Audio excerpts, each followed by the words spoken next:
বাংলাদেশ রাজশাহী মহানগর শাখা কর্তৃক আয়োজিত আজকে এই মত বিনিময় সভার সম্মানিত সভাপতি, রাজনৈতিক নেতৃবৃন্দ, শ্রদ্ধাভাজন ওলামায়ে কেরাম, সর্বস্তরের তৌহিদ জনতা, আজকে এই মত বিনিময় সভার উদ্দেশ্য আসন্ন জাতীয় নির্বাচনে ইসলামপন্থীদের ঐক্য ভাবনা, ওলামায়ে কেরাম ও তৌহিদ জনতার করণীয় শীর্ষক আলোচনা বৈঠক। বাংলাদেশ 92% মুসলমান। এ দেশে তো ইসলাম হওয়াটাই উচিত। ইসলাম ক্ষমতায় থাকা, ইসলাম অনুযায়ী দেশ পরিচালিত হওয়া, ইসলামপন্থীরা ক্ষমতায় যাওয়াটাই স্বাভাবিক, আর ইসলামপন্থীরা ক্ষমতায় না যাওয়াটা অস্বাভাবিক। এটা প্রথম মাথার মধ্যে নেন। কিন্তু আমরা কি বক্তব্য শুনি যে মোল্লাদেরকে, মৌলবীদেরকে ইসলামপন্থীদের ক্ষমতায় যেতে দেওয়া হবে না। এই কথা বলে কিভাবে? এ সাহস পেল কোথায়? আজকে গণতন্ত্রবাদ নিয়ে নির্বাচন করেন, আন্দোলন করেন, কোনো প্রশ্ন নেই। সোশ্যালিজম নিয়ে আন্দোলন করেন, রাজনীতি করেন, কোনো সমস্যা নেই। সেকুলার প্রতিষ্ঠিত করার জন্য হাক ডাক ছাড়েন, কোনো সমস্যা নেই। ইসলামের কথা বললে এত সমস্যা কেন? সমস্যা হয় কেন? এই ব্রেনের মধ্যে এই পচা গান্দা চিন্তা ঢুকাইছে কি আপনার মাথার মধ্যে? একজন মুসলমান সে সেকুলার হয় কিভাবে? এখানে তৌহিদ জনতার চিন্তা ভাবনার কথা বলা হয়েছে। তৌহিদ মানে কি? যে এক আল্লাহকে মানে, যে কোরআনকে মানে, হাদিসকে মানে, যে আল্লাহর বিধানকে মানে। আল্লাহকে মানছেন, আল্লাহর বিধানকে মানেন না, আপনি তৌহিদবাদী না। ভুল বুঝবেন না কেউ। আবু জাহাল আল্লাহকে মানত, তার আওসাফকে মানত না। ফেরাউন কিন্তু নিমজ্জিত হওয়ার সময় আল্লাহর কাছেই পানা চাওয়ার জন্য চেষ্টা করছিল। শুধু আল্লাহকে মানলে হবে না তো, এটা ভুল বুঝছি, ভুল মেসেজ। গোটা হিন্দুরা কিন্তু আল্লাহকে মানে, গোটা খ্রিস্টানরা আল্লাহকে মানে, গোটা ইয়াহুদিরা আল্লাহকে মানে, কিন্তু আল্লাহর আওসাফ মানে না, সেফাত মানে না। আল্লাহ পাকের এক সেফাত হল তাওহীদ, তিন ওয়াহিদ, এক। এটা আল্লাহ পাকের একটা সেফাত। এই ইমাম বুখারী রাহমাতুল্লাহ তার কিতাবের শেষ কিতাবুত তাওহীদ। কিতাবুত তাওহীদ কেন? এটা আল্লাহ পাকের মূল একটা সেফাত। এটা জুজ। ঈমান হলো কুল, তাওহীদ হলো জুজ। মনে রাখতে হবে যে তাওহীদ ব্যতীত তার ঈমান থাকতে পারে না। একটু খেয়াল দিয়ে কথাগুলি শোনার চেষ্টা করি, গভীরের কথা বলবো। যদি কোনো ব্যক্তি আল্লাহকে মানে, আল্লাহর সিফাতকে না মানে, সে ব্যক্তিও কি বেঈমান। কেউ আল্লাহকে মানে, আল্লাহর কালামকে না মানে, সে ব্যক্তিও বেঈমান। কালাম মানে আল্লাহ পাকের কোরআন। কেউ আল্লাহকে মানছে, আল্লাহ কোরআনকে মানে নাই, সে বেঈমান না মুমিন? সে বেঈমান। কেউ কোরআনকে মানছে, সব আয়াতকে মানে নাই, সেও তো বেঈমান। আপনি কোরআন মানতে হবে, কোরআনের প্রত্যেকটা আয়াতকে মানতে হবে। আল্লাহ ফরজান ধরে নেন, কেউ যদি বলে আমি কোরআনের সব আয়াত মানছি, একটা আয়াত মানি না, সে মুমিন না বেঈমান? সবাই বলবে বেঈমান। শুধু কোরআন মানলে হবে না, গোটা কোরআনকে মানতে হবে। কেউ যদি বলে যে আমি কোরআন মানি, ইনিল হুকমু ইল্লা লিল্লাহ, আল্লাহর আইনকে মানি না, আপনি কি ফতোয়া দিবেন? ঝামেলা হবে। কেউ বলেন কোরআনকে মানি কিন্তু সেকুলার, আমি ধর্ম নিরপেক্ষবাদ, ইন্নাদ-দীন ইনদাল্লাহ ইসলাম, এটা মানি না, আপনি বেঈমান হয়ে যাবেন, সমস্যা হয়ে যাবে। আসলে আমাদের মূল সমস্যা আমাদের ইলম নাই। আমাদের অধিকাংশ মুসলমানের ইলম নাই, তারা জানে না, বুঝে না কি করতেছে। এর জন্য আমি মনে করি বাংলাদেশে 92% মুসলমান, যদি আপনি মনে করেন যে পার্সেন্টেজ বেশির মাধ্যমে, সংখ্যাগরিষ্ঠ বেশির মাধ্যমে যদি সরকার নির্বাচিত হয়, তাহলে এদেশে তো মুসলমানের সরকারি নির্বাচিত হওয়া উচিত ছিল। অন্য কোনো সরকার নির্বাচিত হওয়াটা অলিক ছিল, কিন্তু এখানে উল্টা হয়ে গেছে। এর কারণ কি? বিশাল কারণ, সেটা পরে বলবো। এখন যে রাজনীতি চলতেছে বাংলাদেশে, একটা হলো ইসলামপন্থীদের রাজনীতি, আর ইসলামের বিপরীত রাজনীতি। দুইটা ধারা সৃষ্টি হয়ে গেছে অলরেডি। কেউ ভারতের পক্ষে, কেউ ভারতের বিপক্ষে। কেউ ইসলাম হুকুমাত কায়েম করতে চায়, কেউ আমেরিকান সেই ডেমোক্রেসি গণতন্ত্রবাদ প্রতিষ্ঠিত করতে চায়। দুই ভাগে ভাগ হয়ে গেছে বাংলাদেশ, কি কথা ঠিক না? ইসলামপন্থীরা ইসলামের পক্ষে থাকবে আর বামপন্থীরা বামদের পক্ষে থাকবে।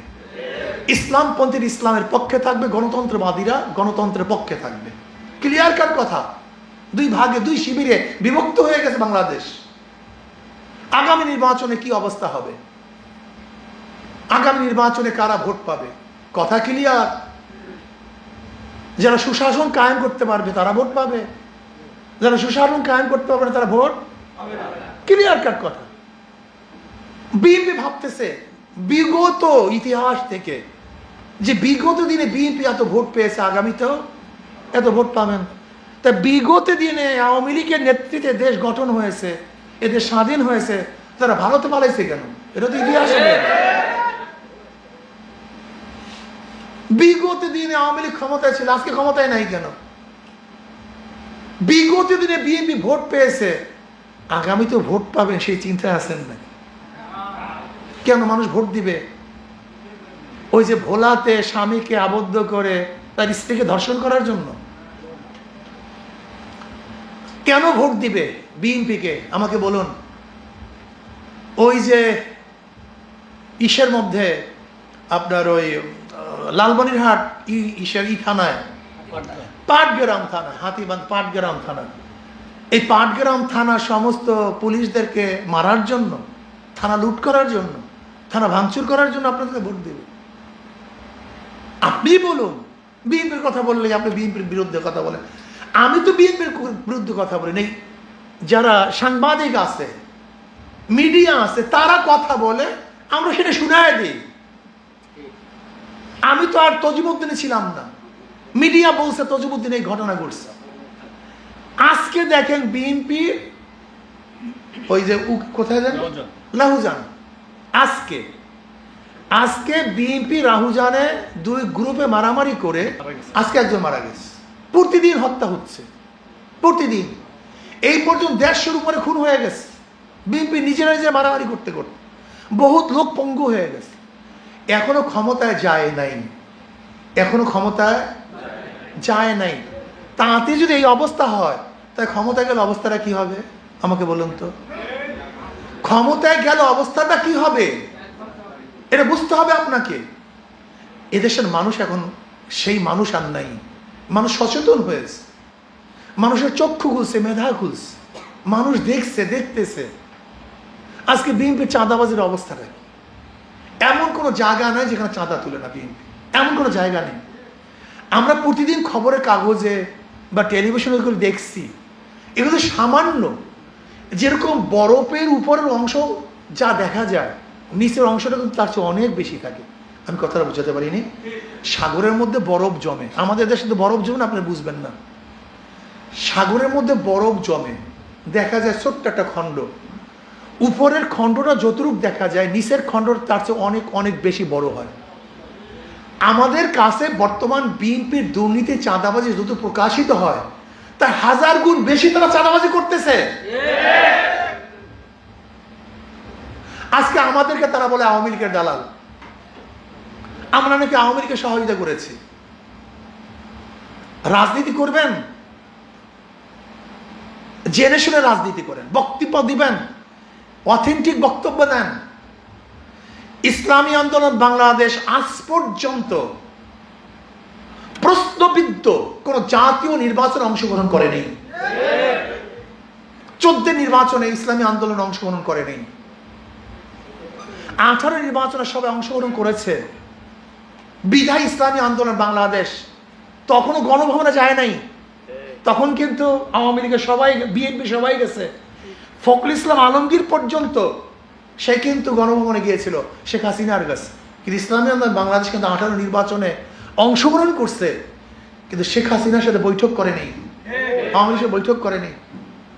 2024 নির্বাচনে ইসলামী আন্দোলন বাংলাদেশ পার্টিসিপেট করে নেই, তার নির্বাচন অংশগ্রহণ করে নেই, যায় নাই। বরং 18 নির্বাচন যেটা সবাই বয়কট করেছে, ফলাফল প্রত্যাখ্যান করছে, বিএনপি কি করছে?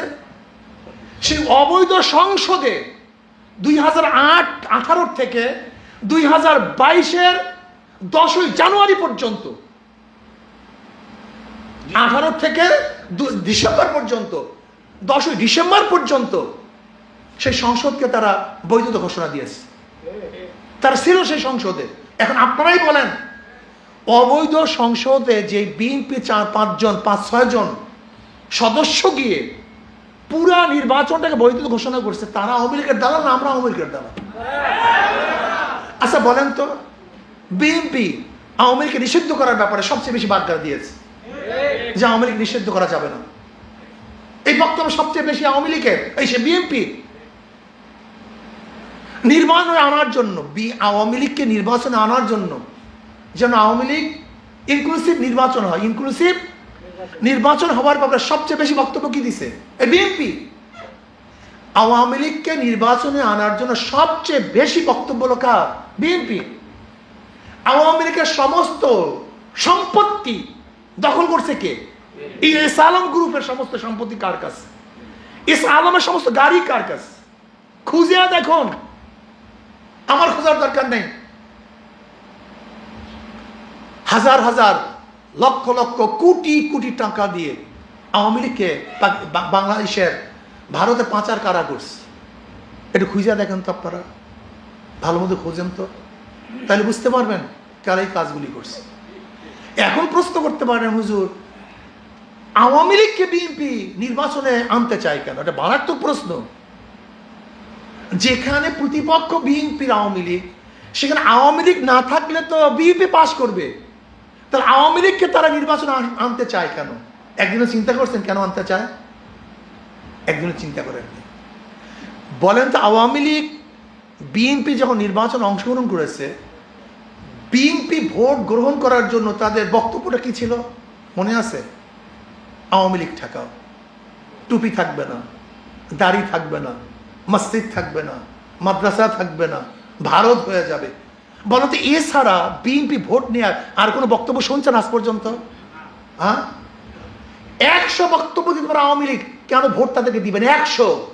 কিন্তু আমাকে একটা বক্তব্য শোনান যে এই বক্তব্যের কারণে বিএনপি ভোট নিবে। একটা বক্তব্য আমাকে শোনান তো, একটা নেগেটিভ আমাকে দেন, একটা যুক্তি আমাকে প্লেস করুন যে এই যুক্তির কারণে মানুষ বিএনপিকে ভোট দিবে। একটা যুক্তি দেন। 91 থেকে 96 পর্যন্ত বিএনপি ক্ষমতায় ছিল না? 2001 থেকে 2005 পর্যন্ত বিএনপি ক্ষমতায় ছিল না? আচ্ছা আমাকে বলুন, যে বিএনপি 91 থেকে 96 তো ক্ষমতায় ছিল, সেই বিএনপি 96 আসতে পারে নাই কেন? যেই বিএনপি 2001 থেকে 2005 পর্যন্ত ক্ষমতায় ছিল, 2006 পর্যন্ত, তারা 2008-এ ক্ষমতা আসতে পারে নাই কেন? বিপুল ভোটে হারছে কেন? এর কারণটা কি? যদি বলেন বিএনপিকে এই এই কারণে ভোট দিবে, একটা কারণ আপনি যৌক্তিক একটা কারণ উপস্থাপন করতে পারবেন না। যদি বলেন উন্নয়নের চেয়ে 1000 গুণ বেশি উন্নয়ন করছে আওয়ামী লীগ, 1000 গুণ বেশি। এরপর আওয়ামী লীগকে কেন মানুষ প্রত্যাখ্যান করছে? জুলুম, অত্যাচার, অবিচার, চাঁদাবাজি, গুন্ডামি, মাস্তানি, মানুষের অধিকার হরণ করা। আজও বিএনপি সেই কাজটাই করতেছে, জুলুম করতেছে, অত্যাচার করতেছে, অবিচার করতেছে, মিথ্যা বক্তব্য ছড়াইতেছে, কটূক্তিমূলক কথা বলতেছে। যদি আওয়ামী লীগ এত উন্নয়নের পরেও জুলুম নির্যাতন করার কারণে আওয়ামী লীগকে দেশে মানুষ প্রত্যাখ্যান করতে পারে, তা আপনি তো ক্ষমতায় আসেন না, আপনার ভোটকে প্রত্যাখ্যান মানুষ করতে পারে না? হ্যাঁ, এর জন্যই তো বিএনপি চায় আওয়ামী লীগ ক্ষমতায় আসুক, যেন এই বক্তব্য দেবে আওয়ামী লীগ ঠেকাও, আওয়ামী লীগ ঠেকাও। যদি আওয়ামী লীগ নির্বাচন অংশগ্রহণ না করে, তাহলে সবার জবানের মধ্যে একটাই স্লোগান উঠবে, বিএনপি ঠেকাও, বিএনপি ঠেকাও, বিএনপি ঠেকাও। আপনি ভেবেছেন সে আগের পুরানো কেসা কাহিনীর দ্বারা ভোট গ্রহণ করবেন? আমাকে বলুন, বর্তমান নেট খুললে, মিডিয়ার মধ্যে দেখলে, যেরকম 2001 থেকে 2005 পর্যন্ত শুধু আমরা দেখেছি খাম্বা কেস। কি কেস? খাম্বা মনে আছে তো? কারেন্টের খাম্বা কেস, ট্রান্সফার কেস, হাওয়া ভবন, কত ভবন আমরা দেখেছি। এখন আমরা কি শুনতেছি? বিএনপির কি গুণ? 9 মাসে 150 খুন, সাদা নেয় পল্টনে, চলে যায় লন্ডনে। শুনি, এটা আমার বক্তব্য না, বক্তব্য আমার না, এটা পাবলিক বলতেছে ভাই, এ বক্তব্য আমার না। আচ্ছা ভাই বলেন তো, আপনার নেতা এত ভালো, তাই মিলিটারির ওই সময় মাজা ভেঙে দিয়েছিল কেন আপনার নেতা? আপনি বলুন, আমার বক্তব্য না কিন্তু। আমার মন খারাপ করিয়েন না, রাগ করিয়েন না। যদি এতই ভালো ফেরেস্তা হয় তা আর্মিরা মাজা ভাঙছিল কেন? আপনারাই তো বলছেন। বিএনপির হাজারো লিডারদের মুখে বক্তব্য শুনেছি, আমার লিডারের মাজা ভেঙে দিয়েছে, তারপরে লিডার এখনো আছে, তা মাজা ভাঙছিল কেন? এই প্রশ্নের জবাব দিবেন। আগামীতে দেশ ইসলামের দেশ, আগামীতে দেশ ইসলাম ক্ষমতায় যাবে ইনশাআল্লাহ। কোন চোর, বাটপার, গুন্ডা, চাঁদাবাজ, মাস্তান এবং খুনিদেরকে এদেশের মানুষ আর ক্ষমতা নিবে না, দেখতে চায় না। আগামী দেশ হবে ইসলামের দেশ, জুলুম নির্যাতন মুক্ত এক দেশ হবে, যেখানে জুলুম থাকবে না, অত্যাচার থাকবে না, অবিচার থাকবে না, যেখানে খুন থাকবে না, খারাপি থাকবে না, লুট থাকবে না, ব্যবসায়ীরা ব্যবসা করবে, চাঁদা দিতে হবে না, ড্রাইভাররা গাড়ি চালাবে, রাস্তায় থামিয়ে কেউ চাঁদা গ্রহণ করবে না, শিক্ষার্থীরা প্রতিষ্ঠানে যাবে, খুন হবে না, গুম হবে না। আজকে আমার মা বোনের রাস্তায় নামবে, ইজ্জত হানি হবে না। আজকে বাংলাদেশের কোনো মানুষ ক্ষুধার্ত অবস্থায় থাকবে না, বাংলাদেশের একজন বস্ত্রহীন মানুষ আর বস্ত্রবিহীন থাকবে না, বাংলাদেশের একটা গরিব আর চিকিৎসাহীন মারা যাবে না, বাংলাদেশের এই জনগণ আর ওই গোলামী চুক্তিতে আবদ্ধ হবে না, বাংলাদেশের এক ইঞ্চি মাটিকেও কোন দেশ আর দখল করার চিন্তাও করবে না ইনশাআল্লাহ। এই বাংলাদেশ একদিন ইনশাআল্লাহ পরাশক্তি হবে। এই বাংলাদেশ আজকে হোক কালকে হোক পরাশক্তি হবে। আমরা নিজেরা না খেয়ে ইনশাআল্লাহ মিজাইল তৈরি করবে ইনশাআল্লাহ। আমরা না খেয়ে খেয়ে বাংলাদেশে হাজারো দেশ থেকে আমরা বিমান কিনবো, আমরা ট্যাঙ্ক কিনবো, নৌবাহিনীর মধ্যে আমরা বিভিন্ন ধরনের আমাদের সরঞ্জামাদি কিনে আমরা শক্তিশালী হব। অর্থাৎ বাংলাদেশের মানুষ কারোর কাছে মাথা নত করবে না ইনশাআল্লাহ। ওরা কি চায়? আমাদের গোলাম বানাতে চায়, গোলাম বানাতে চায়। আমরা গোলাম, তোমরা গোলাম হও, আমরা স্বাধীন, আমরা আর গোলাম হতে চাই না। এই জন্য আমার খুব ক্ষিপ্ত। বাংলাদেশের হাজারো মানুষ আছে, হাজারো গরিব আছে। আপনি বিশ্বাস করেন, যদি বাংলাদেশ সরকার ডিক্লেয়ার দেয় আমরা আমাদের সামরিক শক্তিকে শক্তিশালী করতে চাই, এদেশের হাজারো গরিব, রিক্সাওয়ালা, ঠেলাওয়ালা, কুলি মজদুররা না খেয়ে সরকারি ফান্ডে টাকা দিবে। তারা শক্তিশালী হতে চায়, গোলামি করতে চায়। আসুন না, ইসলামী আন্দোলন বাংলাদেশ আজকে বাংলাদেশের বুকে এমন এক স্লোগান ছেড়ে দিয়েছে, ইসলামের পক্ষে একটা বাক্স চাই, একটা বাক্স চাই। আর আগামী যদি ইসলামের পক্ষে একটা বাক্স দিতে পারি, তাহলে আপনারা নিশ্চিত থাকেন ইনশাআল্লাহ আগামী ইসলাম ক্ষমতায় যাবে, কেউ ফিরাতে পারবে না। সকল মার্কা দেখা শেষ, হাত পাখার বাংলাদেশ। সব নীতি আদর্শ দেখেছি, এবার ইসলামী আদর্শ নীতি দেখতে চাই। আমার শেষ কথা, আব্বাজান রহমতুল্লাহ একটা কথা বলতেন, মাদার গাছ লাগিয়ে আমের আশা করা যায় না, তেঁতুল গাছে মিষ্টি ফল হয় না, 2 নাম্বার জমিতে 1 নাম্বার ফসল হয় না, 2 নাম্বার ওস্তাদের কাছে 1 নাম্বার ছাত্র করতে পারে না, 2 নাম্বার নেতার কাছে দেশ কোনোদিন 1 নাম্বার হতে পারে না। চোর, ডাকাত, দুর্নীতিবাজ, গুন্ডা, বদমাশদের মাধ্যমে এদেশ কোনোদিন গুন্ডা মুক্ত হতে পারে না, দুর্নীতি মুক্ত হতে পারে। আমি সমস্ত ভোটারদেরকে এত অনুরোধ করব, যেই দলের মধ্যে চাঁদাবাজ আছে, ধর্ষক আছে, খুনি আছে, দুর্নীতিবাজ আছে, ওদেরকে ভোট দেবেন না। যদি আমার দলের মধ্যে দুর্নীতিবাজ থাকে, আমার দলের মধ্যে চাঁদাবাজ থাকে, আমার দলের মধ্যে ধর্ষক থাকে, প্রত্যাখ্যান করুন, ওদেরকে ভোট দেবেন না। যদি চাঁদাবাজদেরকে, দুর্নীতিবাজদেরকে আমরা প্রত্যাখ্যান করি, ভোটাররা প্রত্যাখ্যান করেন, তা দুর্নীতিবাজরা আর কোনোদিন ক্ষমতা আসতে পারবে না। হাত পাখা, আল্লাহর কুদরাতি এক আমাদেরকে পাখা দান করেছে আল্লাহ পাক। কিভাবে? যারা নৌকা নিয়ে নির্বাচন করে নৌকা চালাতে পারে না, যারা ধানের শেষে নির্বাচন করে নিজেরা ধান কাটতে পারে না, যারা নাঙ্গল নির্বাচন করে নিজেরা নাঙ্গল বইতে পারে না, যারা কুঠা নিয়ে নির্বাচন করে নিজেরা কাঠ কাটতে পারে না, যারা গরুর গাড়ি নিয়ে নির্বাচন করে নিজেরা গরুর গাড়ি চালায় না, কিন্তু হাত পাখায় এমন এক পুটিক যে নির্বাচন করে সেও ঘুরাতে পারে, যারা নির্বাচনে অংশগ্রহণ করে তারাও চালাতে পারে, পুরুষরাও চালাতে পারে, মহিলারাও চালাতে পারে, ছোটরাও চালাতে পারে, বুড়ারাও চালাতে পারে। হাত পাকার প্রয়োজন হিন্দুদের, হাত পাকার প্রয়োজন খ্রিস্টানদের, হাত পাকার প্রয়োজন মুসলমানদের। কেউ কার মার্কা নিয়ে ঘুমায় না, কিন্তু হাত পাকা আমরা প্রত্যেক ঘুমের সময় বুকের উপরে নিয়ে ঘুমায়। আমি বিশ্বাস করি হাত পাকা বিজয় হয়, এই দেশ বিজয় হবে, জনগণ বিজয় হবে, গোটা মানবতা বিজয় হবে ইনশাআল্লাহ। কারেন্ট ফেল করে, হাত পাকা ফেল করে, কারেন্ট ফেল করে কিন্তু হাত পাকা। আসুন ইনশাআল্লাহ হাত পাকার বাতাসে গোটা দেশকে ইনশাআল্লাহ আমরা সবাইকে শান্তিময় করে দেই। ইসলাম বিজয় হোক, ইসলামী দলকে ঐক্যবদ্ধ হোক, সমস্ত তৌহিদি আমাদের ঐক্যবদ্ধভাবে ইসলামকে বিজয় করার চেষ্টা করুক। আল্লাহ আমাকে আমাদের সবাইকে কবুল করে নেন। এখন থেকে দাওয়াতি কাজ করেন, দাওয়াতি কাজ করতে থাকেন, ইনশাআল্লাহ আপনার বিজয়। আল্লাহুম্মা আমিন।